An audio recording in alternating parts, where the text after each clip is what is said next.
First up, we start in the Western Cape, where Mariska Botha is looking at a humanitarian aid being delivered to communities affected by heavy rainfall across the country. In the Eastern Cape, the National Arts Festival gets underway in Makhanda, and Lorato Fakisi will bring us more on that. And then also we'll focus on the Eastern Cape. Fundiswa Mhlukude is in Mthatha, where that search and rescue operation is still undergoing for more bodies after last week's deadly floods. Well, let's start off in the Western Cape now. Humanitarian aid is being delivered to communities affected by heavy rainfall across parts of the Western Cape. Hundreds of people in especially low-lying informal areas have spent a cold and miserable night as stormwater flooded roads and settlements. In Saldanha on the west coast, numerous settlements have been submerged. Another cold front is expected to make landfall today. Let's cross over to a very wet-looking SABC News' Mariska Botha. Mariska, you look drenched. It looks cold. I can still see people walking and running behind you, but talk to us about what the conditions are like.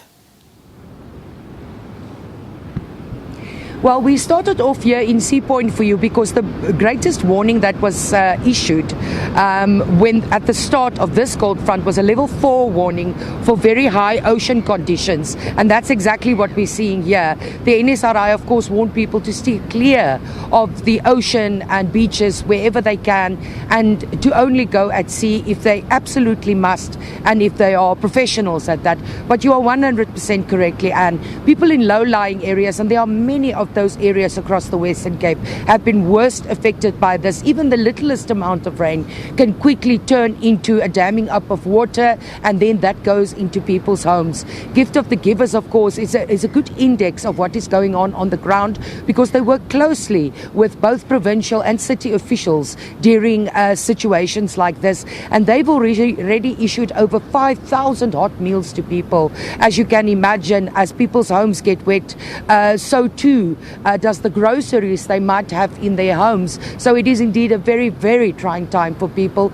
Every year during the winter rainfall season in the Western Cape, the 5,000 hot meals, over 2,000 blankets was issued. And most people do not sleep overnight if it's like this. Most of them will try to keep their homes dry as best as they can and try to prevent the water from coming into their homes. In Langa 2 days ago, as the rain just started, we saw a few young men digging a makeshift trench in front of their shack, trying to make sure that the water is steered clear and away from their homes as the first rain started falling.